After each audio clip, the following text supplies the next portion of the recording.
ਤੁਸੀਂ ਵੇਖ ਰਹੇ ਹੋ ABP ਸਾਂਝਾ जोश जज्बा जुनून। इस वक्त मेरे साथ खुद मौजूद है गुलशन ग्रोवर। हमसे खास बातचीत करने के लिए उन पर एक किताब लिखी गई है, एक बायोग्राफी लिखी गई है। इस पर बात करेंगे और तमाम बातें करेंगे। बहुत बहुत स्वागत है ABP न्यूज़ में आपका। बहुत बहुत धन्यवाद, बहुत बहुत थैंक यू। एंड यस, किसी की हिम्मत अगर सिर्फ कोई अगर बैड मैन या बैड बॉय कहता है तो ख्याल मेरा ही आता है। आपकी इमेज एक बैड बॉय की रही है। आपने जो तमाम फिल्में की हैं उससे आपकी जो छवि बनी है बैड बॉय की, एक विलन की बनी है, लेकिन एक खास शब्द आपके साथ चस्पा हो गया बैड बॉय का, और उसी नाम से अब ये एक बायोग्राफी आपके बारे में लिखी गई है आपको लेकर। क्या कुछ कहना चाहेंगे इस बायोग्राफी को लेकर? क्या आपने कभी सोचा था कि आप पर एक किताब लिखी जाएगी?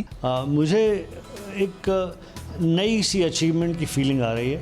हालांकि पर्सनली मैं बायोग्राफीज़ और ऑटोबायोग्राफीज़ से बहुत सहमत नहीं हूँ। बहुत सारे तथ्य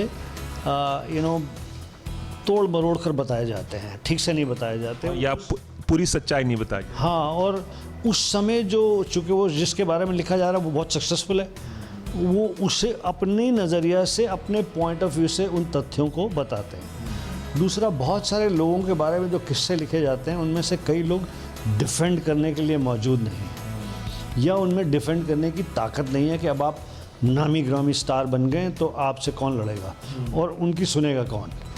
तो ये सारे विषय को लेकर, और कई बार कई महिलाओं को लेकर जो जिक्र कर देते हैं अपनी बायोग्राफीज़ में, ऑटोबायोग्राफीज़ में, वो भूल जाते हैं कि अब वो एक परिवार ग्रस्त महिलाएं हैं, उनके बड़े बड़े बच्चे हैं, तो कोई ऐसी बात ना लिखी जाए। तो इन सारे विषयों को लेकर मैं बिल्कुल बायोग्राफीज़ के बहुत ख़िलाफ़ था।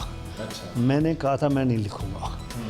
दूसरी चीज़, नॉर्मली ये बायोग्राफीज़ तब लिखते हैं जब कि जी अब आप इतने रेलेवेंट नहीं हैं, अब आप इतने चल नहीं रहे, पुरानी बातें, यानी कि, और मुझे लगता है कि उसका क्या मीनिंग है जब आप, मैं तब नहीं लिखूँगा जब मेरी कहानी इतनी पुरानी हो जाएगी, जैसे एम्बेसडर कार की कहानी है या वॉकमैन की कहानी है, कब चला गया लेकिन वॉकमैन कैसे बना था। नहीं, ये लिखी जाएगी तो उस समय लिखी जाएगी जब मैं रेलेवेंट हूँ, मैं मौजूद हूँ। आखिरी छोटा सा सवाल कि तमाम तरह के किरदार तमाम एक्टर्स ने विलन के निभाए हैं, आपके कंटेम्प्रेरी रहे हैं, अमरीश पुरी, शक्ति कपूर, सदाशिव अमरापुरकर, और बहुत सारे लोगों ने आपके कंटेम्प्रेरी रहे हैं, विलन के किरदार निभाते रहे हैं वो लोग, रज़ा मुराद।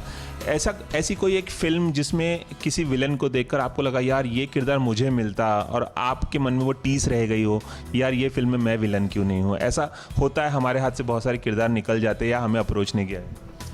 सबसे पहले तो ये कि जितने नाम आपने लिए, इन सब वंडरफुल एक्टर्स, ज़बरदस्त एक्टर्स, ग्रेट ह्यूमन बींग्स, चंद इनमें से मेरे दोस्त, चंद इनमें से मेरे सीनियर्स, मैंने इनसे बहुत सीखा। पर्सनल ज़िंदगी में, प्रोफेशनल ज़िंदगी में इन्होंने मेरा साथ दिया, मुझे हेल्प किया। रही बात एक कैरेक्टर की, मेरे ऐसा भूखा एक्टर, मैं ये सब के सब कैरेक्टर करना चाहता हूँ जो इन्होंने किए। अच्छा। क्योंकि मैं इनसे बेहतर कर देता, पक्की बात है, ये मेरा विश्वास है। But that is what is my philosophy, that is what is my belief, कि I am hungry for more. I'm not satisfied with 450 films, having worked in Hollywood, have worked around the globe. तो ये मैं जितने role in सब ने किए मैं दोबारा इनसे बेहतर कर देता। आपके अलावा ये मेरी सोच है। आपके अलावा आपको क्या लगता है कौन बेस्ट विलन रहा है? आपके अलावा आपको लगता है? नहीं, अब तो मुझे थोड़ा ग्रेसफुल होना पड़ेगा, वरना मैं हमेशा मैं हमेशा ये कहता था Gulshan Grover is the best. Punjab दी हर ਵੱਡੀ खबर ਦੇ ਲਈ ABP ਸਾਂਝਾ ਤੇ ਜਾ ਕੇ ਬੈਲ ਆਈਕਨ ਦਬਾਓ ਤੇ ABP ਸਾਂਝਾ ਨੂੰ ਸਬਸਕ੍ਰਾਈਬ ਕਰੋ। ਦੇਸ਼ ਦੁਨੀਆ ਦੀ ਹਰ ਵੱਡੀ ਖਬਰ ਤੁਹਾਡੇ ਆਪਣੇ ਭਰੋਸੇਯੋਗ ਚੈਨਲ ABP ਸਾਂਝਾ ਤੇ। ਤੁਸੀਂ ਵੇਖ ਰਹੇ ਹੋ ABP ਸਾਂਝਾ जोश जज्बा जुनून।